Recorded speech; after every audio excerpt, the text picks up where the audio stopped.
Beberapa tahun belakangan, Korea Selatan menjadi incaran pelajar Indonesia untuk melanjutkan studi pendidikan. Jalur beasiswa diserbu pelajar meski proses seleksinya terbilang tak mudah. Lalu bagaimana pengalaman mendaftar beasiswa di negeri ginseng dan mengapa terpincut melanjutkan pendidikan ke Korea Selatan? Bergabung Rizky Maulana. Annyeonghaseyo, Rizky Shi. Cacinaseyo, apa kabar? Ya, 안녕하세요. 여기는세요. 네. Minal Ya, kabar aidin baik, wal kabar baik, Mbak. faizin. Mohon maaf lahir Minal batin ya. aidin.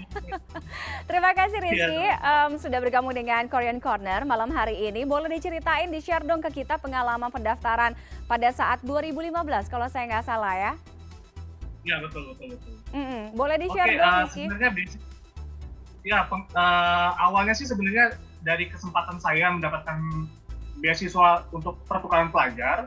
Dari situ saya kenal dengan senior yang kebetulan juga mendapatkan beasiswa sejenis, serupa yaitu KGSP. Dari situ saya mulai bertanya dengan beliau apa yang harus saya siapkan, apa aja benefitnya. Nah, setelah pulang ke Indonesia, saya sudah mulai mempersiapkan dokumennya satu persatu.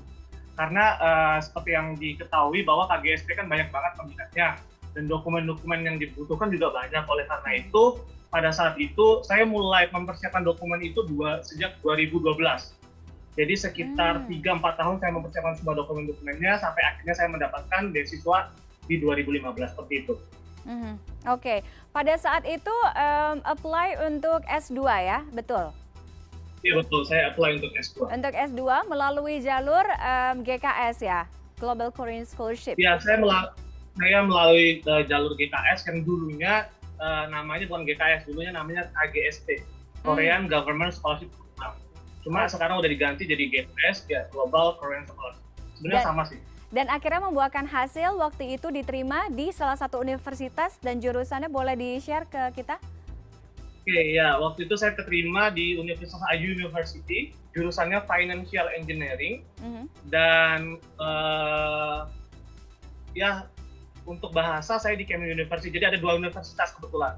Pertama bahasa selama 1 tahun di Kemin University, lalu S2-nya di Ayu University di Suwon untuk jurusan Financial Engineering. Oke, ini juga sekaligus menjawab banyak pertanyaan orang di luar sana. Kalau pengen apply beasiswa ke Korea Selatan, tapi gimana soal bahasanya? Kan nggak ngerti, mungkin nggak semuanya belajarnya atau prosesnya itu kan menggunakan bahasa Inggris. Memang ada waktu 1 tahun untuk belajar bahasa Korea dulu, baru boleh kuliah gitu ya? Ya betul. Nah sebenarnya salah satu alasan saya juga kenapa kuliah dan memilih beasiswa ini, karena program beasiswa ini adalah salah satu program beasiswa yang menawarkan tidak hanya beasiswa untuk program yang ingin kita ambil, baik itu S1, S2, atau S3, tapi juga termasuk sekolah bahasanya. Jadi buat teman-teman yang ingin mendaftarkan KGSP tidak perlu takut. Karena saya pribadi pun ketika sebelum mendaftar ini, saya kemampuan bahasa Korea saya 0, tidak tahu sama sekali. Dan kita diberi kesempatan belajar selama 1 tahun, belajar bahasa Korea, mulai dari cara membaca Hangul sampai juga level terakhir, kurang lebih seperti itu. Dan 1 tahun itu cukup ya, cukup bahkan langsung mungkin bisa lancar ya untuk berbahasa Koreanya ya.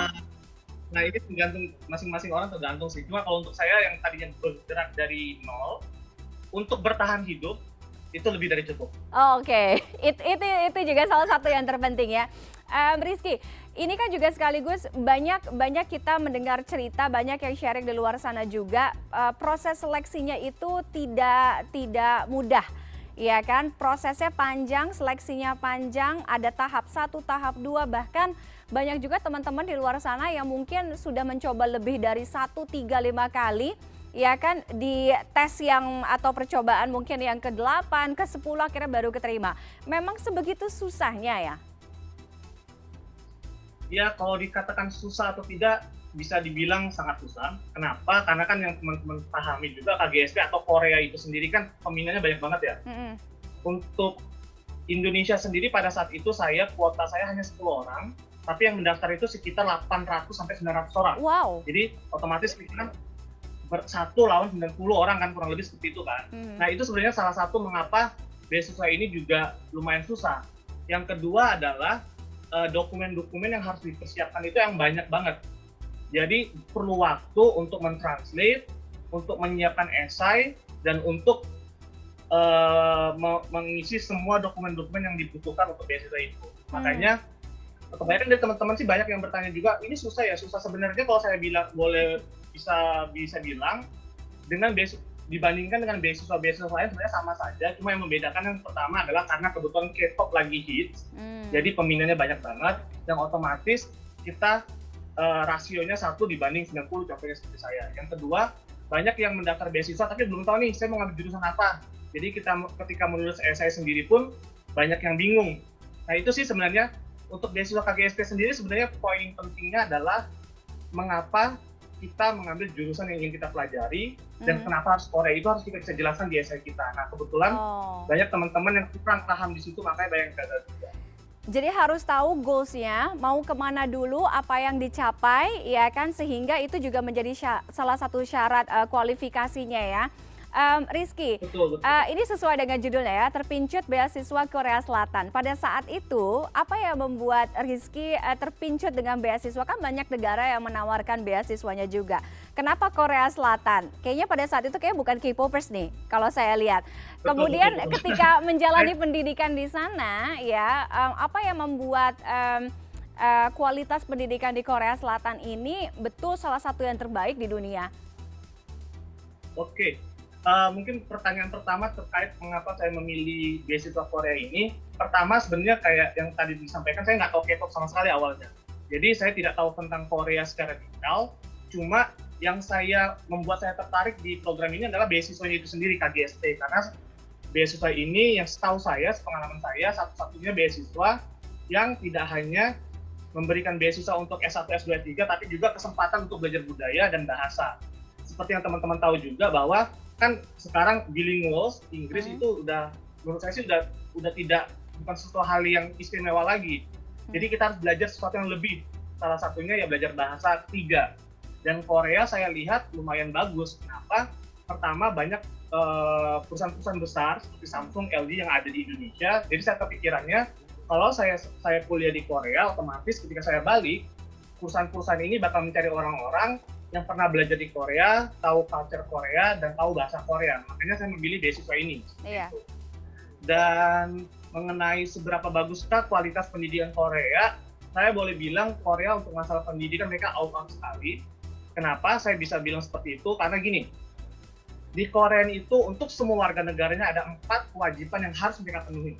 Yang pertama, salah satunya adalah bayar pajak. Yang kedua adalah mempertahankan negaranya, dengan itu cowok-cowoknya kan pada berangkat ke army tuh. Nah itu salah satunya. Betul. Dan yang paling penting adalah pendidikan. Jadi semua orang di Korea harus mengenyam pendidikan. Nah, oleh karena itu, bahkan univ-univ atau profesor-profesor yang ada di universitas itu kebanyakan berasal dari jebolan-jebolan universitas nomor 1 di dunia. Jadi ketika saya belajar di sana, profesor-profesornya itu sudah bisa dibilang kualitasnya emang worldwide gitu. Mereka sudah kurikulumnya mengikuti kurikulum universitas top dunia, lalu juga research-nya juga. Ketika kita mau melakukan research, itu gampang banget nyari data di Korea. Dan semuanya gratis. Iya. Gitu. Jadi standarnya standar internasional ya, itu juga mungkin menjadi salah satu alasan mengapa kualitasnya diakui sekarang ya di dunia ya. Jadi selain terpincut beasiswa, terpincut bekerja juga karena sampai sekarang akhirnya lanjut ya bekerja di sana ya. Belum pulang-pulang. Belum. Oke, terima kasih Rizky sudah sharing ke kita. Mungkin banyak sekali yang menonton dan akhirnya sampai mungkin setelah menonton wawancara ini akhirnya tahu nih, oke, jadi salah satu kuncinya adalah tahu dulu mau ambil jurusan apa, kemudian goals-nya apa, sehingga nanti nggak bingung gitu ya, nggak ke kiri ke kanan, sehingga ya langsung straightforward intinya gitu ya. Oke, terima kasih Rizky, sehat dan juga sukses selalu. Selamat malam. Annyeonghaseyo. Kamsahamnida. Oke.